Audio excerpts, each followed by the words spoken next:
Good afternoon and happy Sunday. Welcome to my channel. So today I'm going to teach you how to make a Dorito casserole. So the first thing you're going to want to do, your first step, is you're going to want to brown about a pound of hamburger. Then we're going to add in a can of the diced tamales and tomatoes and green chilies. You don't have to drain it, but I'm going to because I think the juice makes it kind of... You're going to use a quarter of an onion, which I have helped today.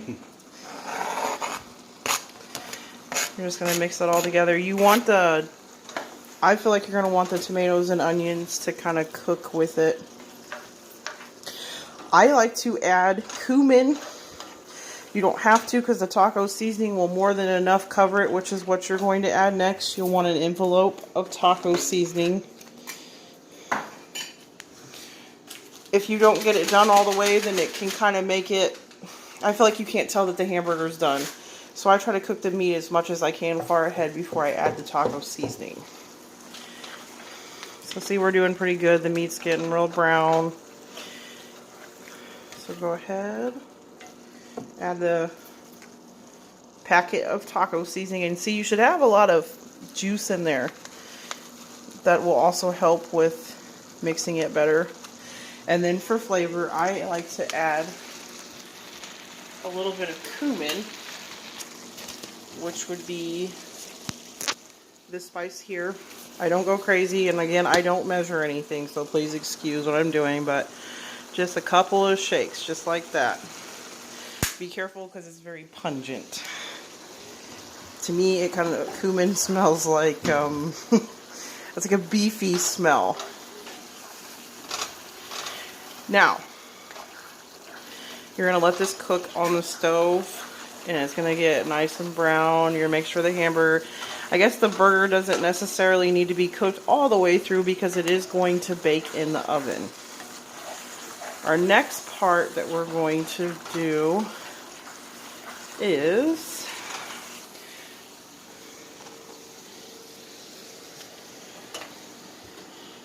we're going to take the nachos. And I like to crush them up. We're going to take a bag of Doritos, or the Doritos nachos. We're just going to crush it with your hand. Okay? And then you're going to pour it in the bottom of that pan. It usually takes about 1.5 bags. Again, you're going to crush it. Your hand. I'm going to open it up. I forgot to get a can of black olives, but you can also add this to your layers as well. Some people like it. To me, it's kind of a... It doesn't really matter to me if it's in there or not. Oops, my bad. Next, you're going to add a can of red kidney beans. You're just going to want to spread it out, okay? You want to make sure you have enough to do another layer. And then we're also going to add a can of refried beans. Get a spoon here. Make sure you also keep your meat stirred. Don't want it to stick. This is kind of a multitasking situation. I like to take the refried beans and make kind of a layer. It's going to be difficult to do. So if you're like me, you do have the option to add it to your taco meat if you would like. And then just remember it's in there. So you can either make a layer of refried beans or layer it on in your taco layer. So we're going to take it out of the can. If I was a little more gifted here, might come out a little faster. Hopefully you guys are having a good weekend. I know it's been kind of, the weather's been not so great here. A lot of storms. Lost power Saturday, wasn't fun. So you're going to want to mix it in.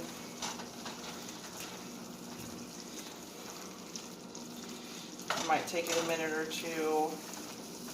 I just kind of try to smooth it out in there and get it as mixed as well as I can and make it kind of thicken up a little bit too.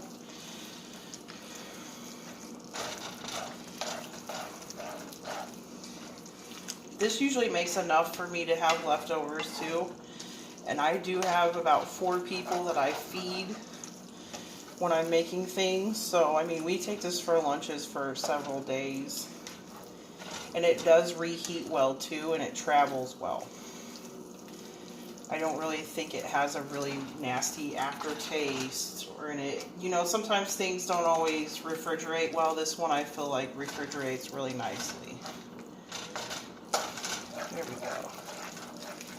Getting our words through here. I know it probably doesn't look the best right now, but I assure you, it's pretty good. I haven't had any complaints. The kids like it. My boyfriend likes it. I have some pretty picky eaters here. It's not always easy. So, next, you're going to take your casserole dish. Mind you, this would be the time to preheat your oven to 400. Or in this case, we're going to do 385. Just make sure you pay attention to how fast your oven cooks things. I mean, a lot of people have a general idea of how fast it's going to cook, so make sure you pay attention to that. And it should cook for about 20 to 25 minutes. You do not want it to get really done, or sometimes I notice that the chips themselves will burn and have this like black color. You don't want it to do that, so make sure you monitor it too. Honestly, if it was me, you might consider putting some tin foil over it to make everything kind of the moisture trap, and I wouldn't necessarily put it on the top shelf of your oven. This might be something you want to put on the bottom shelf. In the middle. Or in the middle. We're going to add some cheese. So this real quick, I can get it open. There we go. Make sure you wash your hands before, always, always. We're going to add some nice cheese. They call for cheddar cheese, but I'm using a Mexican blend. Cheaper, easier, it doesn't really matter. The taste will still be the same. Now we're going to spoon on our mixture of beans and meat.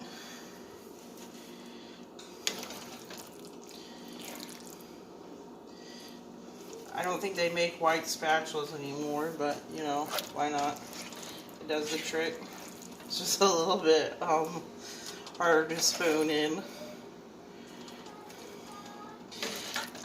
I am going to do another layer of the cheese.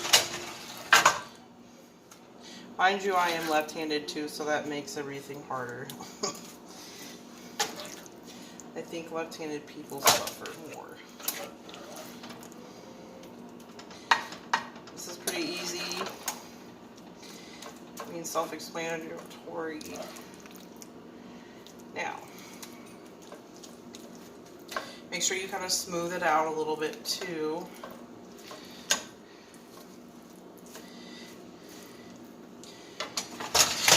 Then we're going to take some more cheese and just kind of sprinkle it on top.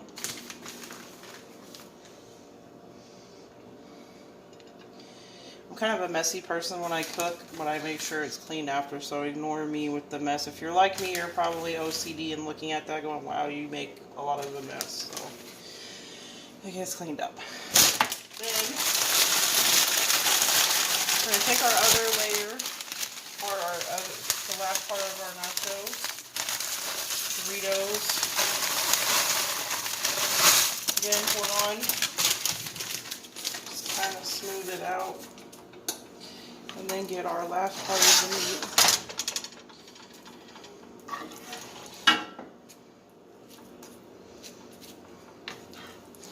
Again, it's kind of like a Dorito Nacho lasagna, I think.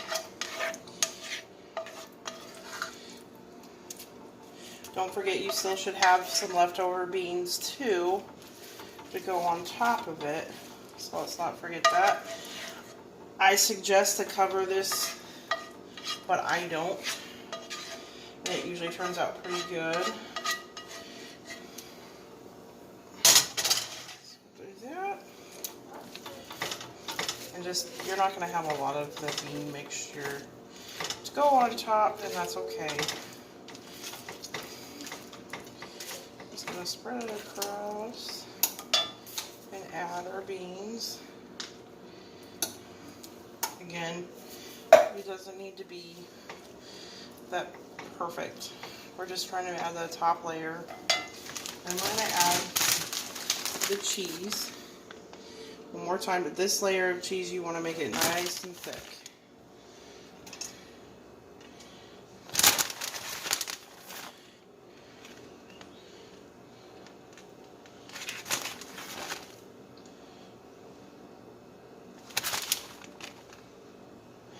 Now, if you're like me, the beans in it is really good for diabetics because beans will lower your blood sugar and stabilize them. So, you got your kidney beans and your refried beans. Okay, I'm going to keep adding that cheese. Once you're done, we're not going to cover it. You're going to place it on the bottom rack of your oven and give it 25 minutes. Cook it until the cheese is melted on top. And then you're good to go. After that, like I said, make sure you refrigerate it so it stays good. It should make lots of leftovers and like helpings, you know, for a little bit later. And then if you would like, go ahead and garnish with cheese and chopped tomatoes and sour cream. Thank you. I hope you guys have a good week.